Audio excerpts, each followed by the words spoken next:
এই প্রোগ্রামে উপস্থিত আছেন বাংলাদেশ জাতীয়তাবাদী দল বিএনপির সম্মানিত মহাসচিব, আমাদের সকলের শ্রদ্ধাভাজন ব্যক্তিত্ব জনাব মির্জা ফখরুল ইসলাম আলমগীর এবং অন্যান্য জাতীয় নেতৃবৃন্দ। প্রিয় দর্শক, অবশেষে বিএনপির সাথে যুক্ত হলেন ভিপি নুরুল হক নূর। এবার আর চিন্তা নয়, ভিপি নুরুল হক নূর বিএনপিদের সাথে যুক্ত হয়ে কাজ করতে চান। তাহলে দর্শক দেরি কিসের, ভিপি নুরুল হক নূরের কাছ থেকে বিস্তারিত আমরা ভিডিওর মাধ্যমে জেনে আসি। দর্শক, যারা এরকম নিত্য নতুন নিউজ ভিডিও দেখতে ভালোবাসেন, অবশ্যই আমার ইউটিউব চ্যানেলটি সাবস্ক্রাইব করে বেল বাটনটি বাজিয়ে রাখবেন, যাতে করে নিত্য নতুন নিউজ ভিডিও সবার আগে আপনি পেতে পারেন। তাহলে দর্শক চলুন গুরুত্বপূর্ণ নিউজ ভিডিওটি একটিবার আমরা দেখে আসি। গত দেড় দশকে আমরা আমাদের অনেক ভাই বন্ধু স্বজনদেরকে আমরা হারিয়েছি। আজকের এই ছাত্র জনতার গণ অভ্যুত্থান এটা শুধু দেড় মাসের আন্দোলন সংগ্রামই হয় নাই, এটা গত দেড় দশকের একটা ধারাবাহিক আন্দোলন সংগ্রামের একটা সফল পরিণতি। এই আন্দোলন সংগ্রামে যারা ত্যাগ স্বীকার করেছেন, যারা নিহত হয়েছেন, তাদেরকে আমরা আজকে শ্রদ্ধার সাথে স্মরণ করছি।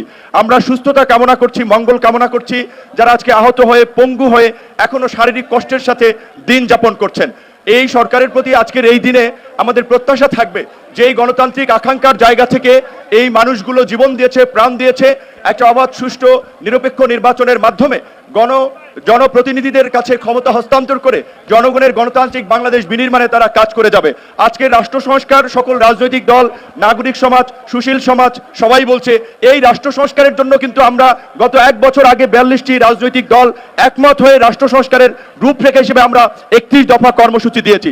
31 দফার পাশাপাশি আরও যদি সময়ের প্রয়োজনে যদি নতুন কোনো দাবি কিংবা দফা ইনক্লুড করার প্রয়োজন হয়, সেটার আলোকে আগামীর বাংলাদেশ সংস্কার করে আমরা জন আকাঙ্ক্ষার বাংলাদেশ বিনির্মাণ করব। আমার সর্বশেষ কথা হচ্ছে এটাই যে আসলে আমরা কিন্তু যারা এই আন্দোলন সংগ্রামে ত্যাগ স্বীকার করে শহীদ পরিবার, তাদের কথা কিন্তু আমরা ভুলে যাই। আজকের এই শহীদদের কথা যদি আমরা ভুলে যাই, আবার কিন্তু আমরা একটা ইতিহাসে আমরা কাঠগড়ায় দাঁড়াবো, আমরা একটা সংকটে পড়ব।